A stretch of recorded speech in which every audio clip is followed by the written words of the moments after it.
It's going to be a huge journey for previously in previous seasons. All the characters have had an arc, which, or rather, that's not true. Not all the characters have had the arc that perhaps they could have deserved, and a lot of the time, one character will sort of take the mantle of an arc for the season, and the rest of the people will revolve around it. And Leonardo will be the anchor throughout. This season, we've managed to hopefully give a really clear character through line for each and every one. And so it's going to be far more emotionally satisfying and far more characterful and rich and deep and interesting. And I was saying to... Good morning. I was saying to... I was trying to explain it, find a way to describe what good television does that you can't quite put your finger on. I feel this... I've seen a few of the episodes. It's that feeling of creeping. Does that make sense? Where you just feel a show just kind of stick its hooks into you, slow investing, and you're not quite sure why you're enjoying it, but you are. It's sort of The Wire always had that, in True Detective, and you're just, this is fantastic, and it's got that feeling for the first time, which we're really proud of.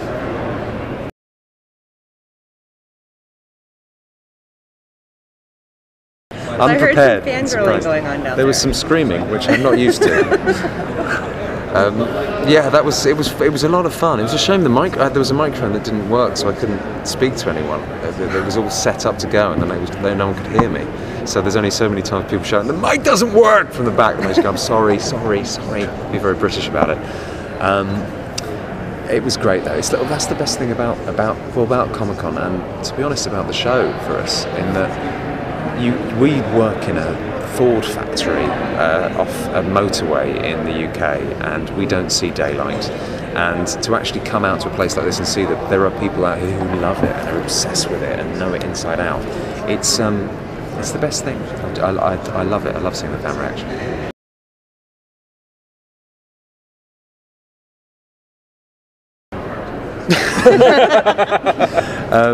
Yeah, I mean,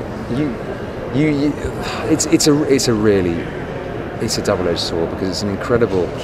At one time I felt a huge liberty to play with it, because there is no version of Leonardo like this, and David was very clear in saying this is going to be a crazy version of him.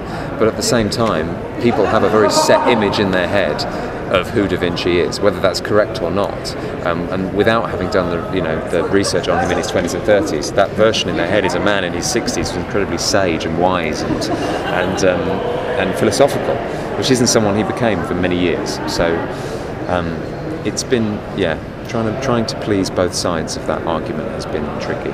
It's me doing it, but I wouldn't be able to do it from scratch. We've got a fantastic artist on set who does all of Leonardo's designs, and he gives me various stages, and then I have to learn the middle bit. So I am sort of drawing the inner sections, and then when you cut it together, it looks like I am. But no, it's not me. If I had to do it from scratch, it would be awful. I'd put people's faces on backwards. It'd be closer to Picasso than Da Vinci.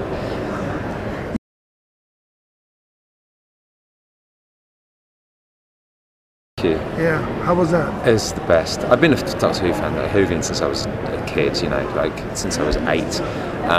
And I loved being on set. I loved hanging out in the TARDIS. I didn't even need to be in there, just taking cheeky selfies in the TARDIS to email my friends and family.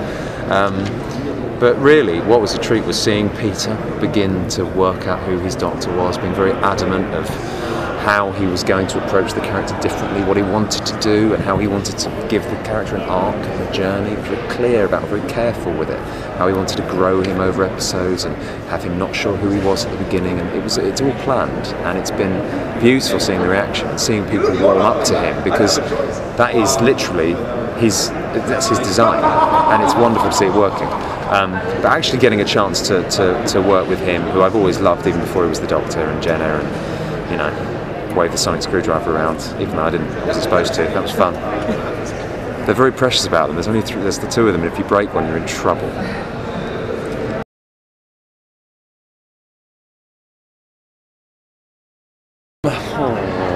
There's a lot of water stuff. We get wet a lot in the show, and it's not the warmest place in the world we film.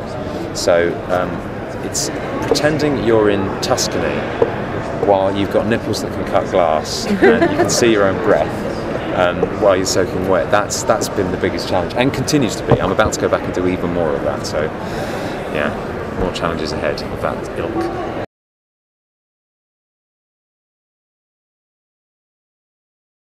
Because originally, I mean, what's interesting is that David's pitch for the show, it's funny because without wanting to do any disservice to the work we've done before, I feel like this season is the show we always thought we were making or set out to make. It's finally found its feet. John's got a very good point, but in a lot of shows, this would be the end of the first season. If it was a network show, 20, however many episodes in, 22, 23 episodes, that's network.